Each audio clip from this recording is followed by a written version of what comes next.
Matters of tobacco have been matters that have elicited a lot of reaction.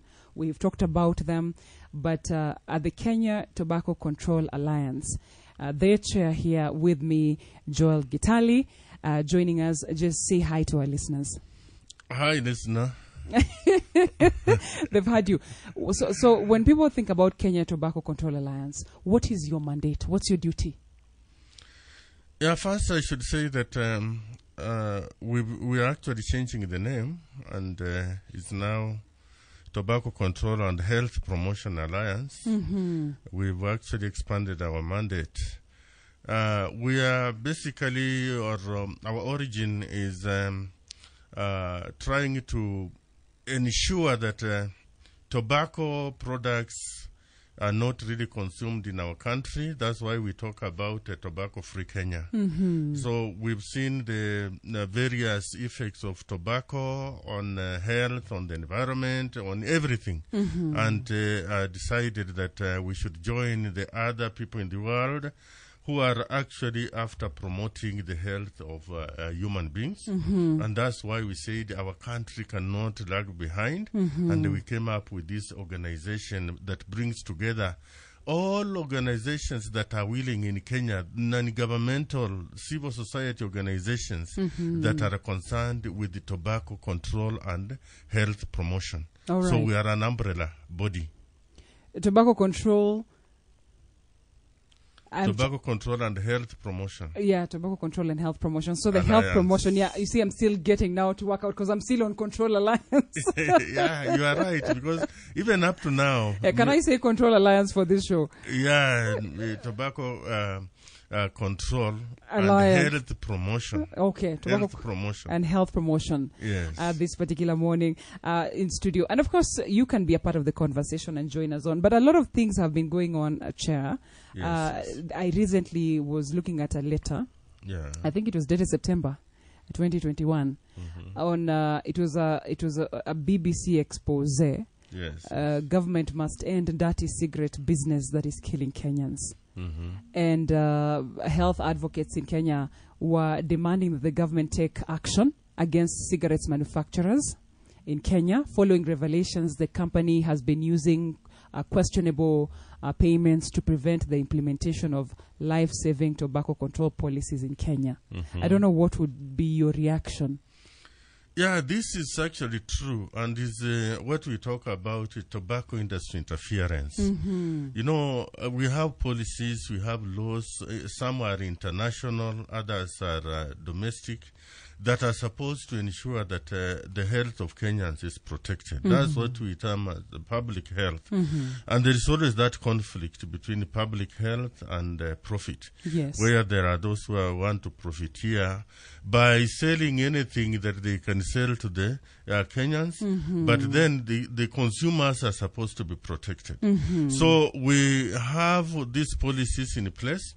And the tobacco industry has used every tactic to ensure that the policies are either not developed, mm-hmm. or when they are developed, then they are very weak, mm-hmm. or they are not implemented at all. Mm-hmm. So all kind of tactics are applied, and that's why we are asking the government to ensure that the industry does not have its way, mm-hmm. by ensuring that the policies that are in place are implemented fully. Mm-hmm. And that's why we have WHO FCTC, which is an international protocol that was ratified, was signed and ratified by the government of Kenya, mm-hmm. just on the same day. Mm-hmm. And Kenya was the first in Africa. Mm-hmm. So Kenya has been leading in this.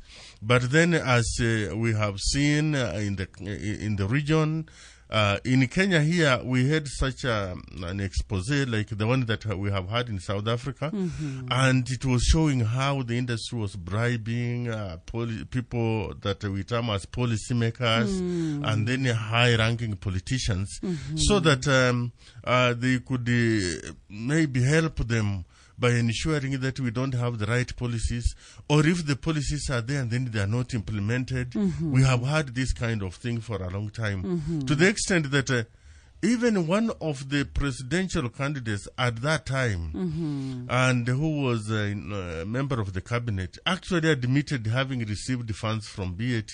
But according to her, she thought it was a donation towards her presidential campaign. Right. So you see, those are the things that the industry does. Because after you have received the funds, there is no way you are going to do anything that the industry will not be happy with. So, like now recently, if I might refer to the same, when you look at that expose, then you look at the situation in Kenya now. Right. Then you see that we have every reason to believe or to suspect that those things that have been said there are actually applying now to us. For example, how do you explain a situation whereby the cabinet secretary for the National Treasury imposes a tax of 5,000 shillings on every 1 kilogram of nicotine that is either exported into the country or even manufactured here. And then the parliament is requested by the tobacco industry to reduce the tax. Right. And then the MPs happily come together and say, we are reducing the tax from 5,000 shillings to 1,200. And then they are doing that when they are also passing other laws that are going to increase the price of petrol, the price of essential goods. Right. Then you ask yourself, did they do this for free? If they can increase prices for essential commodities, and then they are reducing prices for tobacco products that are harmful, right, then you suspect that maybe money has exchanged hands. There's foul play. Yeah, and then when you look at a situation whereby when we had the lockdown, and tobacco is listed as one of the essential products in the country, then one asks, surely, when other countries like South Africa and others were banning tobacco and alcoholic beverages, in Kenya we were listing them as essential products. Yes, they were growing. Yeah. Then one asks a question, that is it for free? The person in charge, the cabinet secretary, who is doing that, is she doing that for free? You ask that question, and then also you find this product, the oral nicotine pouches, which were being brought into the country by BAT, and then the same BAT was now coming up with the alternatives to smoking. Yes. And it has been a huge campaign. You've seen that, right? Yes, because I've seen that they're saying now if you want to quit smoking, and maybe somebody's listening and they're battling smoking, and they're probably thinking of maybe I should have that patch. They say it's not the same as smoking. It will help you quit smoking. But is that the truth? Yeah, we have the patch, yes, but we also have the pouches. The pouches. The pouches are normally placed in the mouth between the upper lip and the gum. It's like that tea sachet. Yes. Yes. So it's placed there, and then the nicotine dissolves through the gum into the body. Also, it's another way of ingesting that nicotine. Yes. But not through smoking. Not through smoking. And it's written on clearly that this product is high, it contains nicotine and is highly addictive. And then the same fellows go saying it is harmless. How can anything that is highly addictive be harmless? No. Addiction itself is a problem already. Yes. So how do you say it is harmless and you are telling people that it's highly addictive? And then it's very attractive to children. It is less expensive. So it was registered illegally. Right. And when we made noise, the cabinet secretary deregistered it. But then with no consequences. Nobody has been put before the law for having done an illegality. So you ask yourself, who is this that registered the lift illegally? And why has nothing happened to that person? And then that is another question. Then we have had so many meetings, interactions between government officials and the tobacco industry players. Right. And according to the WHO FCTC, such meetings are not supposed to be there. Like the cabinet secretary is supposed to be consulting with experts, health experts, researchers. He has the tobacco control board that has been set up with the people from various sectors, because he's supposed to get advice from those in research. He's supposed to get advice from the CSOs, advice from the academia, from various areas.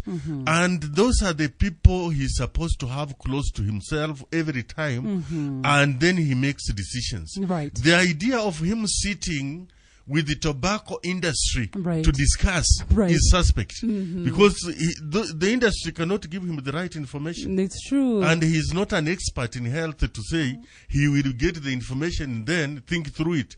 He's supposed to be advised by experts, and that is what is not happening. Even the Tobacco Control, the Tobacco Control Board has complained severally that they are not. The members say they are not heard by the same.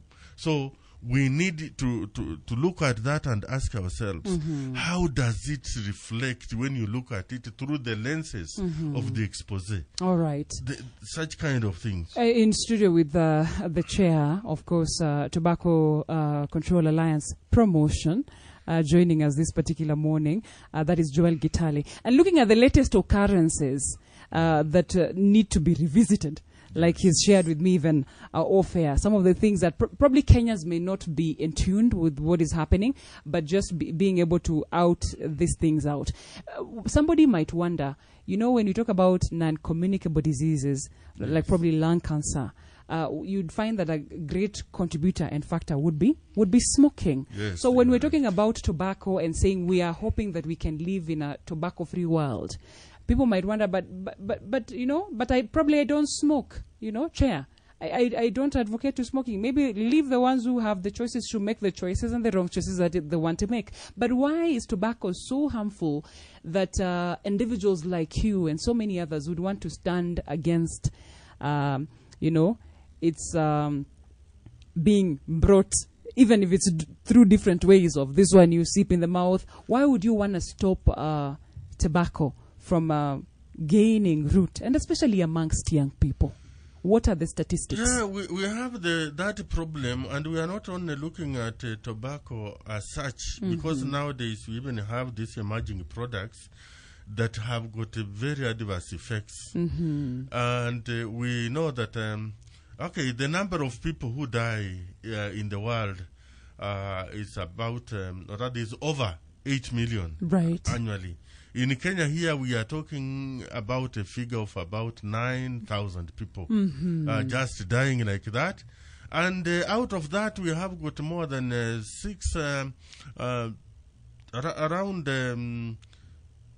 more than 600 people who are dying annually because of the second-hand smoke. Yeah, so even second-hand smoke also kills. Yes.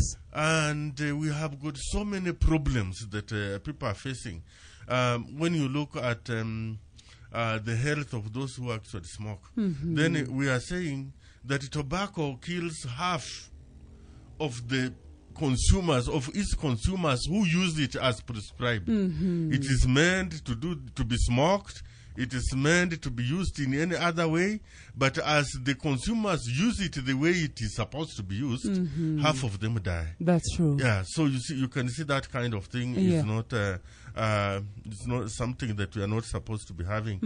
Close to 12% of Kenyans smoke as we are talking. So you can imagine what that is in terms of numbers, and then even when you multiply that by the number of cigarettes, and then you multiply that by the cost of every cigarette, then you can think about how much we just burn.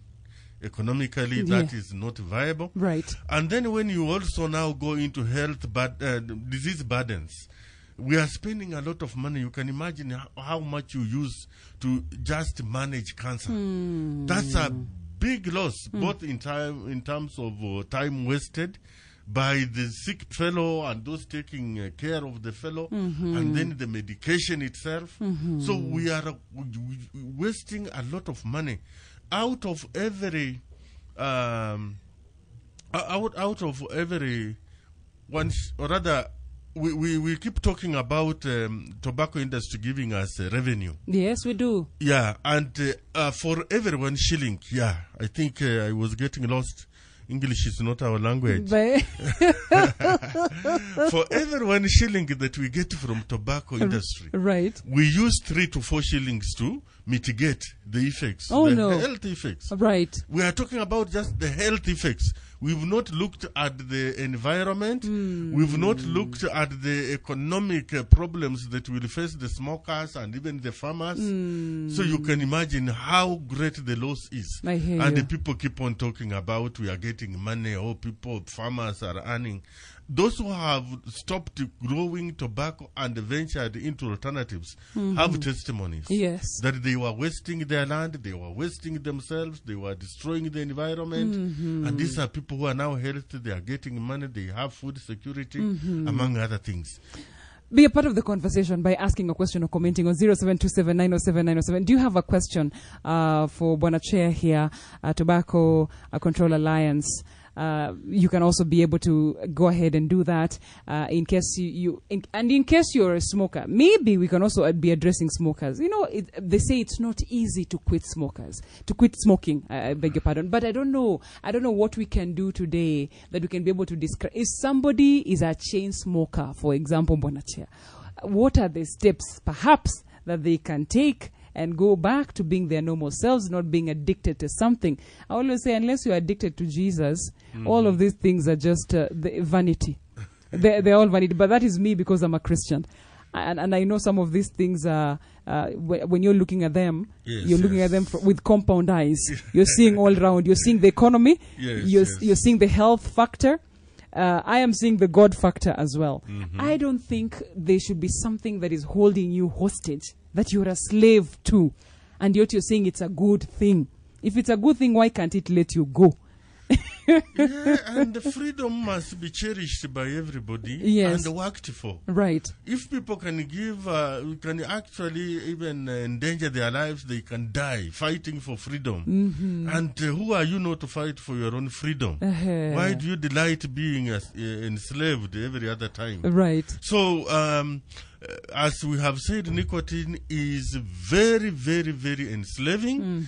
It is very addictive. There are people who even stop drinking, but they are unable to stop smoking. Yeah, it really gets a grip on those that are using it. And that is something that is really worrying. And we say the best way is never to start. Don't start. Yeah, because those who say they want to test and see, we are told that one gets addicted after just smoking 3 sticks of cigarettes. Yeah, addiction has already arrived. 3 sticks. Only 3, and you get addicted.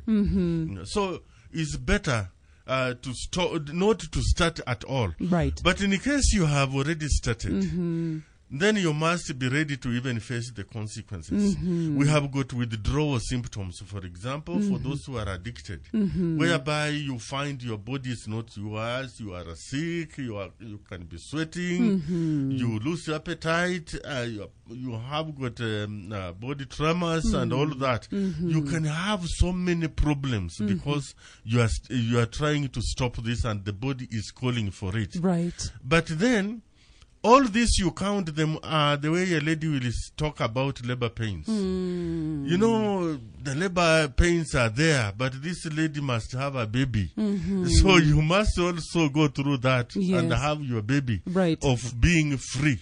Because time comes now when the body normalizes and then you start leading normal life. But there are times when you need a doctor's assistance. If things don't seem to be working, then you can also go to the nearest health facility and you can be assisted. So this is something that requires a lot of willpower. It begins with you, that are you willing to stop this? Right. And it's by counting the cost of remaining there versus the cost of stopping. If you compare the two, you will start working on how to stop. Okay. Yeah. Somebody says, good morning, Rose, and our guest, it is GITALI here joining us. He's saying, I struggled with cigarette smoking for about 10 years. corruption is taking the order. If we can do away with tobacco and its products, itatusaidia tena sana. Rose, smoking is a drug. It takes you where you don't want to go. I think this is a story of a lot of smokers. Thank you so much, Shadrach, for sharing that account with us. And I think you're now free. As somebody says, for every cigarette smoked, it takes 5 minutes of your health. Do the maths.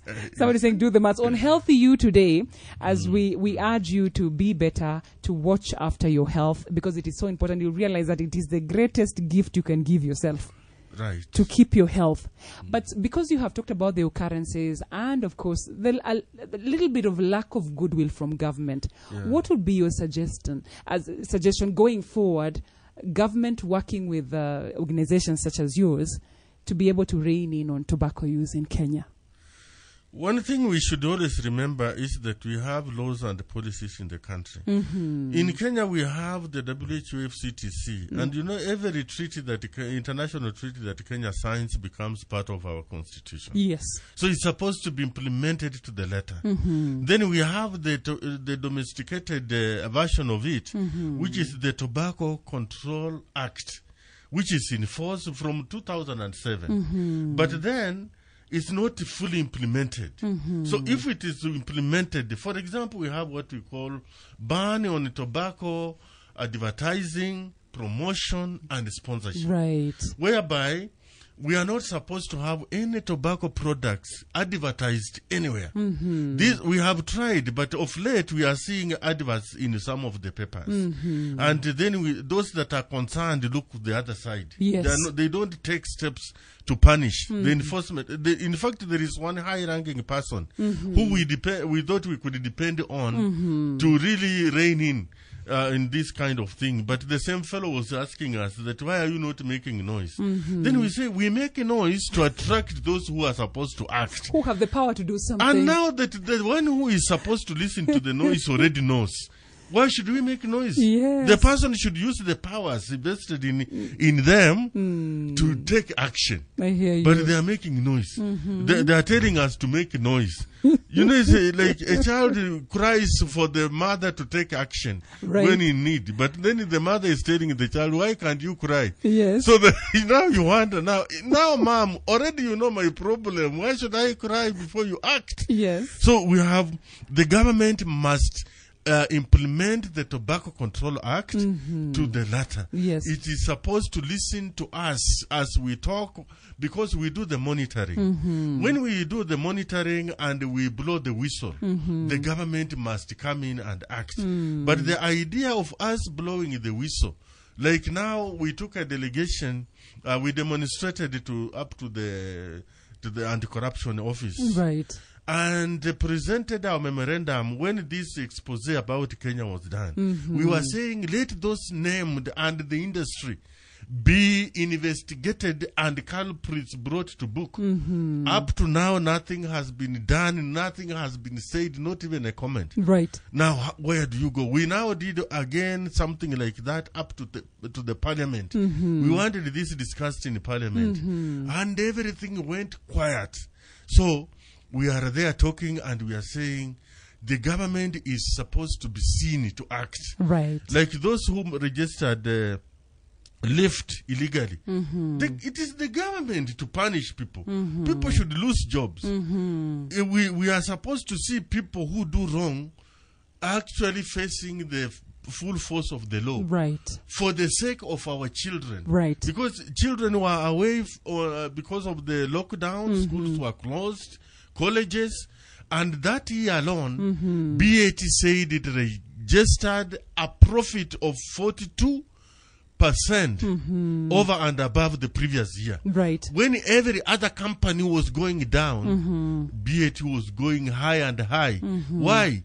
Because we had so many children at home, and it was selling lift to the children. Right. So people were buying a lift, and apart from that, when the government tried to give some kind of relief to businesses and the companies and all that, even BAT was benefiting. Whoa! And we are saying, when such thing is done, those companies that are producing goods that are harmful, like cigarettes, alcohol, should not be part of those that are going to benefit. They should continue paying. In fact, we should even levy higher taxes on them, because we are told by researchers that consumption of those products aids in the promotion of the pandemic. Yeah.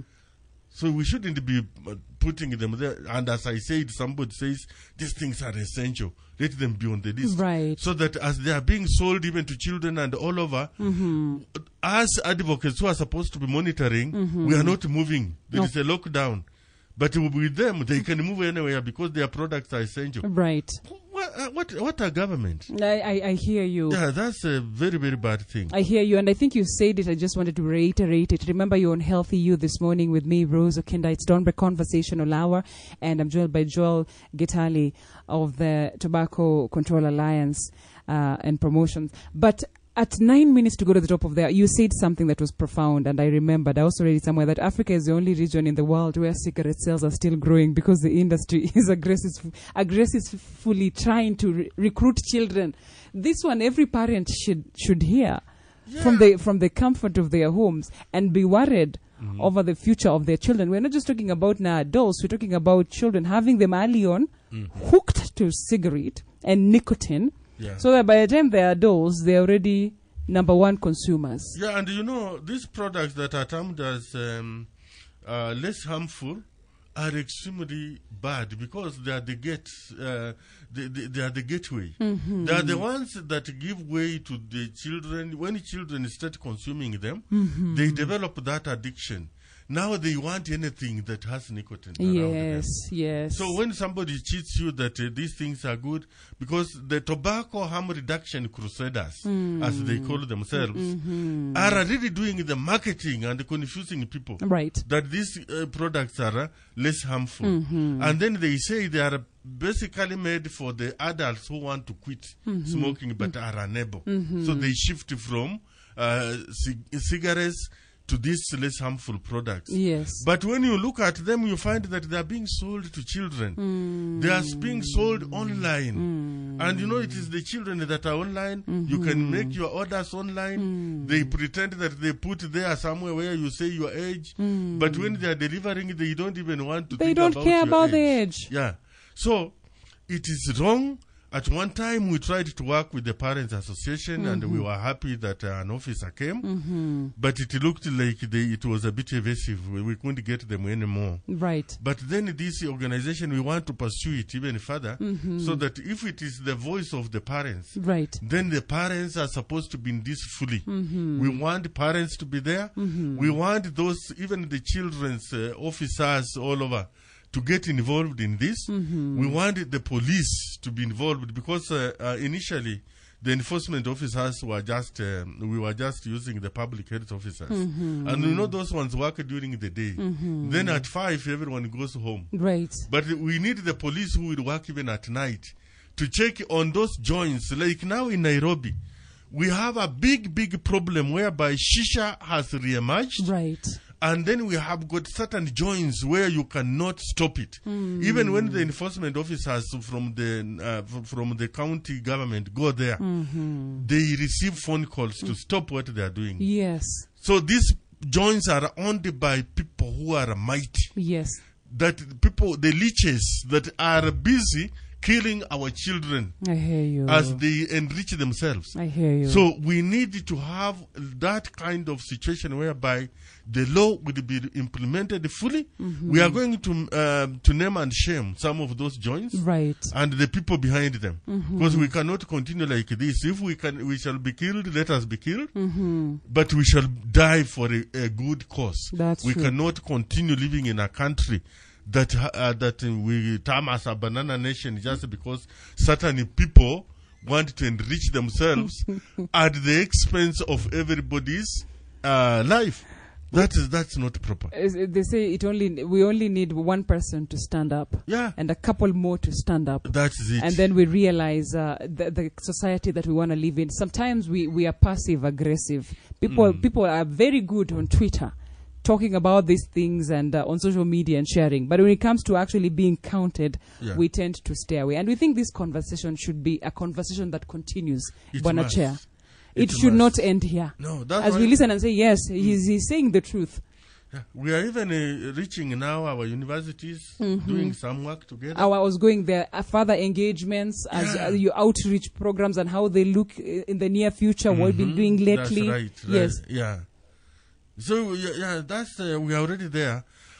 We've tried to reach universities because we discovered that tobacco companies were encroaching there. Like for some time now, BAT has been running a certain program, Battle of Minds, in where university students compete, engage in some contest. Then the winners are given awards, some are given scholarships, internship positions, and all that. Right. So this kind of program, we are trying to really fight it. It was to be held in Kenya, the regional contest in 2020, but then we fought it and it was not done. But we know that they never relent. They are continuing in some other style. Yes. So we have talked to the higher education, the Commission for Higher Education. We have gone to universities and talked to the leadership, a number of universities. And we have even brought some students on board. Like we work very closely with the Pharmacy Students Association and then the Medical Students Associations. We are bringing them on board so that they can be our ambassadors in those places and even role models as they go out there. Right. We are also reaching schools through the Ministry of Education. When we have our coordination meetings, we normally have TSC represented.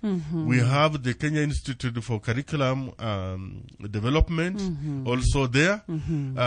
We bring these people on board, and I was very happy at one time when we wrote to the Council of Governors, and that letter was immediately copied to all the counties that they should implement what was therein. Right.